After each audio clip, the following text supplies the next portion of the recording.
tukwibutsa yuko uno munsi turi mu gikorwa twise launch aho babagore n'abakobwa uno munsi noneho bari buhure n'umwe mu bafatanyabikorwa bacu ariwe NCD Alliance bari budufashe kubapima ibipimo fatizo mu bintu bitandukanye. Ese diabetes bihagaze gute, ese nta muvuduko w'amaraso bafite, BMI yabo ihagaze gute.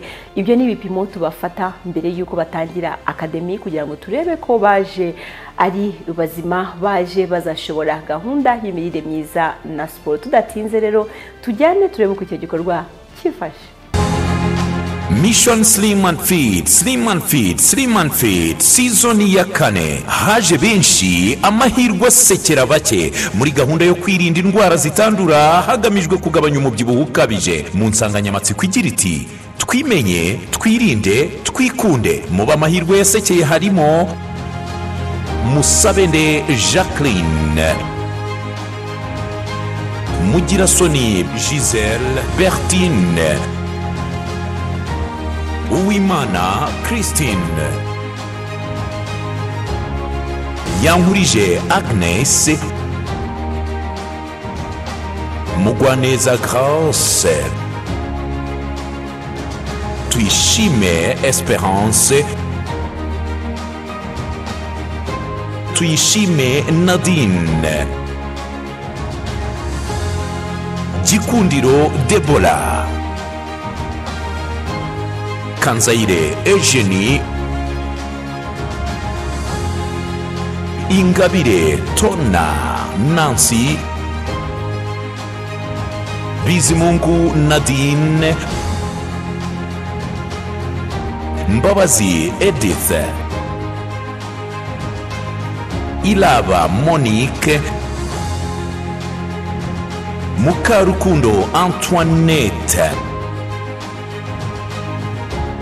Dusabe Pelagie, Rudachogora Jeannette, Mukamamije Marceline, Ingabire Chantal, Winnie Ines, ndetse na Teta Brandy. Gikundiro Debola utangiranye ibiro 151 n'ibice 4. Musabende Jacqueline, Musabende Jacqueline utangiranye ibiro 110 n'ibice 7. Ingabire Chantal utangiranye ibiro 110 n'ibice 4. Rudacogora Jeannette utangiranye ibiro 98 n'ibice 9. Iraba Monique utangiranye ibiro 117 n'ibice 7. Kanzaire Eugenie utangiranye ibiro 112 n'ibice 3. Winnie Ines utangiranye ibiro 108 n'ibice 4.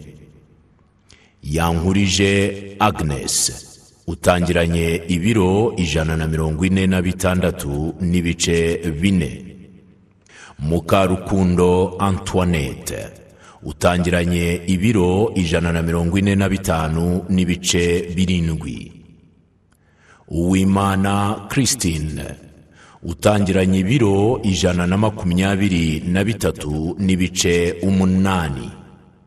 Mbabazi Edith utangiranye ibiro 103.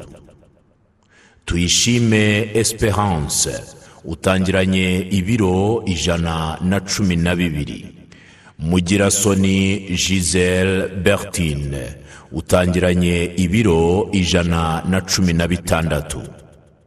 Mugwaneza Grace, Mugwaneza Grace utangiranye ibiro 118 n'ibice 9.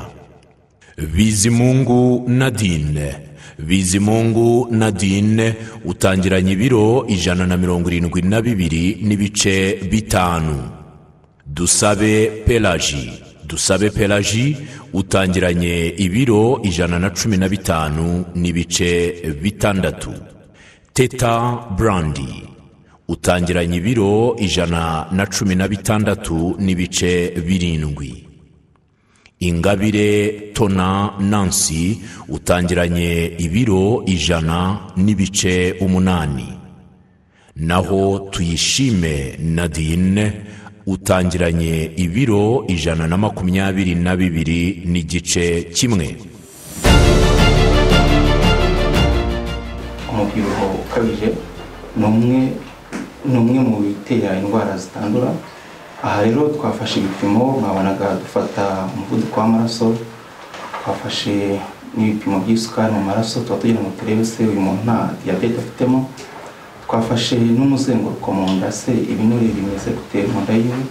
Twafashe n'uburebure kugira ngo tubihuze n'ibiro byiwe, tugira ngo turebe icyo twita body mass index, ese uyu muntu wacu uburebure bwiwe n'ibiro byiwe birajyana. Akenshi rero wabonye ko abenshi bafite ibiro byigiye hejuru, icyo dushobora kugira ngo twegarize ibiro n'uburebure bibe byajya muri range imwe cyangwa se bijye mu mwanya umwe wabyo. Rero umuvuduko w'amaraso naho tugira ngo turebe se uyu muntu ntabwo yenda kuba yagira indwara zituruka ku mutima, aribyo tubabonyemo ko abenshi bagiye biri normale, ariko tubasaba yuko bakomeza bakitwararika kugira ngo bitaba byateza indwara zitandura. Hanyuma isukari twapimaga ngo turebe se uyu muntu nta diyabete afite se cyangwa indwara y'igisukari mu yandi magambo yaba igiyemo. Ariko abenshi isukari ibipimo byabo bimeze neza, ariko igihe ari no gukomeza ibipimo bikomeze bigende neza.